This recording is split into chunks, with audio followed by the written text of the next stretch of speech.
Welcome to the Business of Hearing podcast, the number one marketing and practice growth podcast for high-performing private practice hearing care leaders. It's Friday, and this is my end-of-week roundup of what's top of mind after 7 days of helping some of the world's best private practices to attract high-quality patients, fight the evil forces of manufacturer-owned chains, and be impossible to compete with.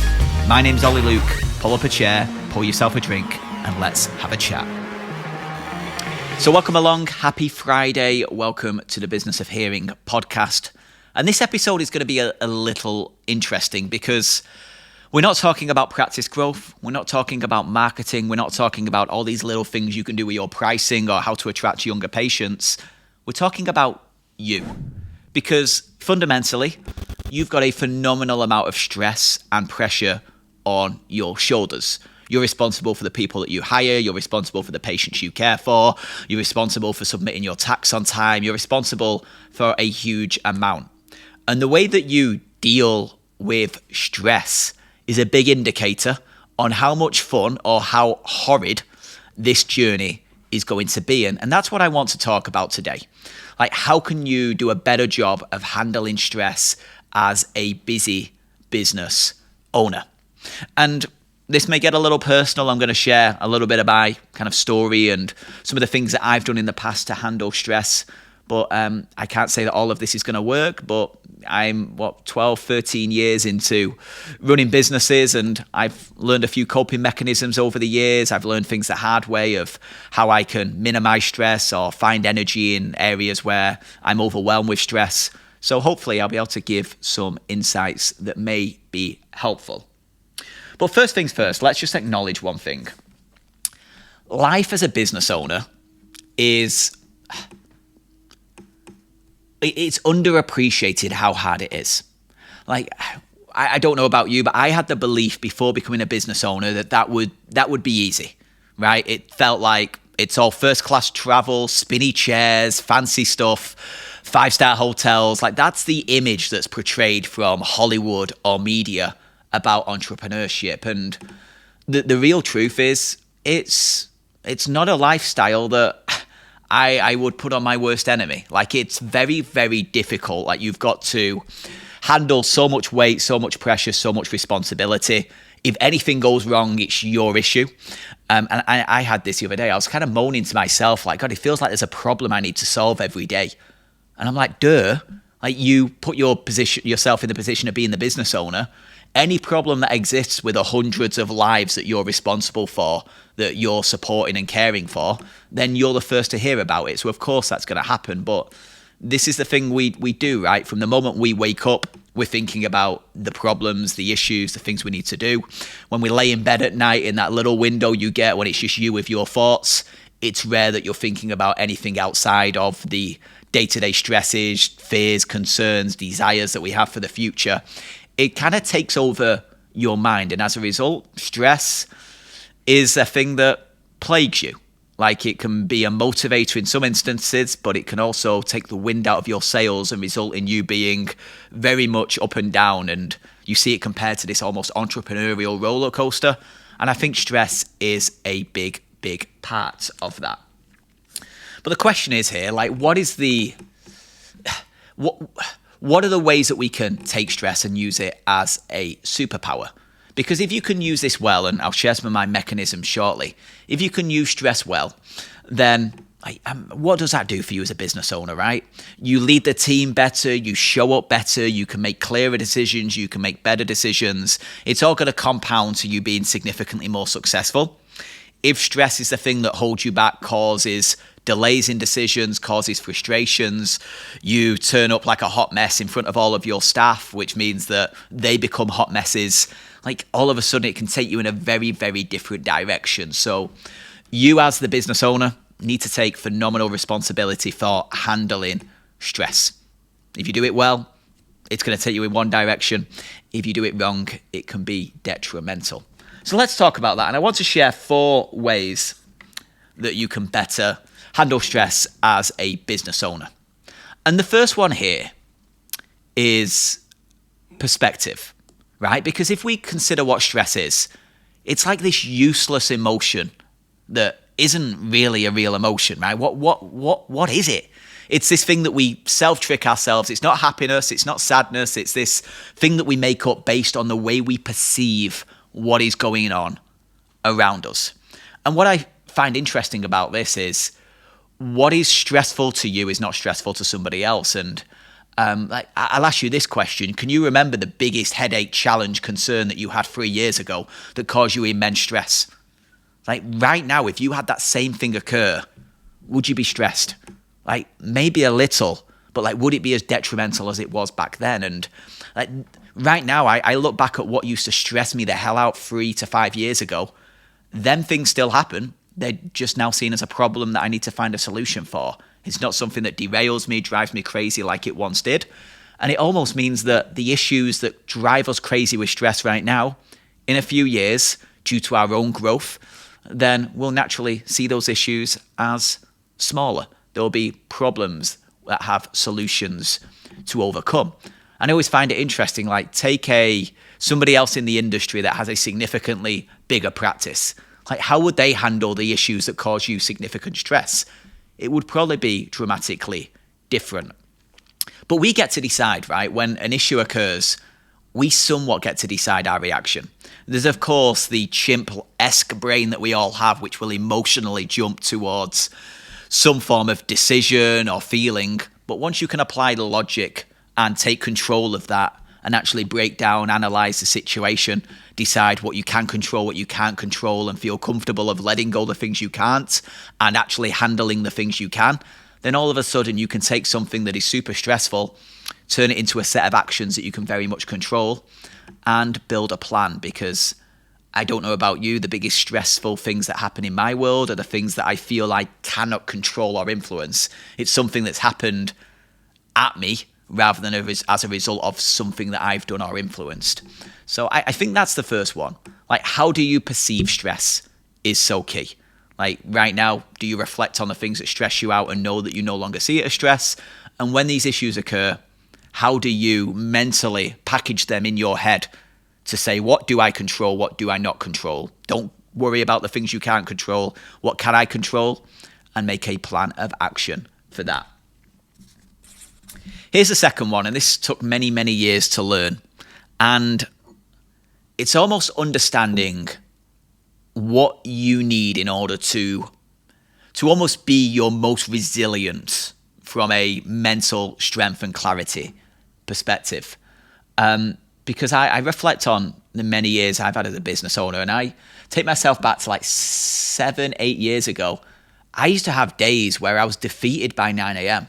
Like mentally defeated, depleted, done for the day. Just couldn't face the day just through something that had happened that had stressed me out, or my energy was just super low, my mood was super low, and I didn't have the energy to tackle the things I needed to tackle in that day. And, you know, I look back now baffled that that was the case. But one thing I learned over the years, and I feel I've got better at this, is understand like the things that you can control on a daily basis that allow you to be mentally resilient and give you the energy boost to take on whatever is thrown at you. And I've learned that if I can somewhat structure a day with 5 key things in it, it results in me being the best version of me to tackle what needs tackling. And everyone's 5 things or few things will be different. But like, I'll give you some of mine. I need to wake up early. If I lie in, and this includes a weekend, it must be about being behind on the day or not in control or not ahead of everybody else. Like I wake up and I've not done this and I've not done that, but a kid's pulling at my face, and like all of a sudden I feel on the back foot that I haven't been able to get my own head in order before I need to show up for other people. So like getting up early is one. I need to do a meaningful piece of work that makes me feel good every day. And the days where I don't do that, I feel energy level and mood is so low. But when I do something that I'm proud of, that I feel like that's a good piece of work, I'm proud of that, then that really helps. Third thing is doing something for somebody else. So that can be little things like it could be a gift. It could be a nice comment. It could be reaching out to somebody in your phone you've not spoke to for so long and just drop a quick note like, how you doing? Just been thinking about you, wondering what's going on. Like those things are really, really key. And then the 4th and 5th are pretty obvious, right? From my perspective, it's I find that exercise at least 4 to 5 times a week is really helpful, and then just good quality sleep. So not sacrificing them too. Like if I've got that formula, then 90% of the time I can take on whatever needs to happen. Any challenges that come my way, I'm in a pretty solid place to deal with. And as a result, I hit it head on, and stress doesn't harm me in the same way that it once did, where I wasn't ready for that. Something hit me and then I was depleted. And then from there, you're making bad decisions, running on fumes and all that fun stuff. But I think working out what is it that allows you to have that mental resilience, be the most solid version of yourself, because you're going to deal with problems. Problems are never going away. So it's how do you use that in order to empower yourself to deal with them. Third thing for dealing with stress, and I can only speak from my own situation here, but it's having your ducks in a row, like organization. Like for me, unless I'm very, very well structured and organized in the things I need to do and what's on my to-do list, then my head is a mess. Like when you're trying to keep like 4 or 5 things that you need to do in your head, unless I've got that well documented, well planned, very clean, then I'm a hot mess, because then I'm stressed out. Like, oh, I forgot that. I need to do that. Oh, I need to do that today. Like being organized is so key to me. And a little exercise I do, it may be helpful, it may not. At the beginning of the week or end of the week, like Sunday, I'll sit down and I'll map out on a piece of paper 3 things: personal, professional, and progress. So 3 categories as a bit of a kind of a bubble chart. And then I'll write down all the things that are very much key and the things that I need to do that week. Based on that, I'll then slot them in Monday, Tuesday, Wednesday, Thursday, Friday. I know where it needs to go on what days. And then from there, I've got my daily to-do list to ensure that I progress the business, do the things that need to be done to move the needle, the personal things that I need to do, whether that is relationships, whatever that may be. And then finally, all the things that I need to do in order to continue to deliver on all the promises we make and the work we do within the business. Like that really helps to ensure that I've got organization, I've got clarity, my day-to-day is structured, I plan the night before, the next day. Like without that, I think I would be an absolute mess, get hardly anything done, and just feel the weight of under-delivering as a result of just not cleanly understanding what needs to be done. And, you know, from speaking to a lot of practice owners, I think some are really good at this and some are bad at it. And it applies to every business owner, right? Some are good and some are bad. But like, if you're not well organized and you just don't have a clean way to track what you need to do, keep yourself accountable and have solid to-do lists, then I can imagine the stress from overwhelm must be derailing. So like just having clarity on going, okay, here's my plan this week. Here's the non-negotiables that need to get done. And I find that if I'm doing one thing a day that moves the business forward, I feel a lot better come the end of the week, and ensure we don't fall guilty of that thing we all do where we just get busy doing the doing, that sometimes you look up and realize you've not made the progress that you wanted. And here's the 4th thing. So I've started doing a little more running recently. I stopped. I did a load of running a few years ago, decided to make a commitment to run a marathon. So that resulted in me having to annoyingly run. I did that and then I stopped, and I've stopped for a number of years, and I've only just started running again and going out on my own. But what I find interesting is last week I went out with a friend who's significantly more fit than I am. And as a result of running with him, he was running faster than me, which meant that I was running faster. All of a sudden now I had to keep up. I had to somewhat be there. I couldn't run at my own pace. And I think this is almost an interesting analogy of kind of who you hang around with really helps structure your brain in terms of like how you perceive problems and stress. So if you're rubbing shoulders and a part of a community with lots of high-performing practices, for example, seeing that they're going through challenges day to day and understanding how they're dealing with them, and knowing you've got that community there, and maybe the challenge you're dealing with, they went through a couple of years ago and they can say, here's how you navigate it. Like knowing you've got that is super, super helpful. When you can look up at people further along the journey who may be a little quicker than you at navigating these challenges, super, super helps.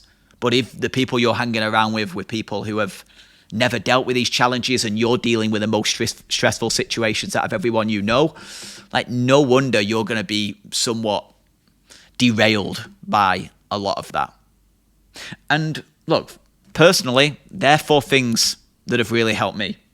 So stress is like something we all need to manage. It's never going away. It's something that if we had no practice, we've got a load of stresses. If we have a practice, we've got a load of stresses. No matter what we do in life, maybe until we're in our late 80s, stress is something that's going to follow us around and be part of our day-to-day life. We need to decide, can we use it to empower us or do we use it to destroy us? And if we can use it to empower us, you need to find your coping mechanisms to do so. Mine, perspective, when issues rock up, understand like, okay, this is a situation. Where do I categorize it? What can I control? What can I not? Secondly, understand the things that allow you to mentally be as bulletproof as possible so that when you run into issues, you don't react too emotionally, but you can react logically and help solve problems with good solutions. Third one, solid organization. So you're not overwhelmed and dealing with the stress of overwhelm. And then fourth and finally, who you hang around with, other people that deal with maybe more stressful situations, gives you really good clarity and a shoulder to cry on and a bit of shoulder for support when these situations arise. But I hope that's been helpful. A little different to our usual episodes, right? I'll be straight back to practice growth next week. But theme of this week, I think this is a key one that we don't really talk about as business owners, right? We're just expected to deal with the challenges that we face and many aren't prepared for it because like who would sign up for this if you know what you know now? But it's the game and you can use it to empower you or destroy you, and hopefully there's been something in here that is a mechanism that you can put into place to better perform, better handle stress, and be the leader, business owner that you need to be for the people that matter. I'll speak to you again next week. And there we have it. Another episode has come to an end, and I have a quick favour to ask. If you have found this helpful, then who do you know who should listen to this podcast? I strongly believe a rising tide lifts all boats, and right now, private practice needs to stick together to fight these big, gormless groups and these manufacturer-owned Goliaths that are looking to take market share from us. Consider who should be listening, pass on the word about the Business of Hearing podcast, and I'll see you again next week.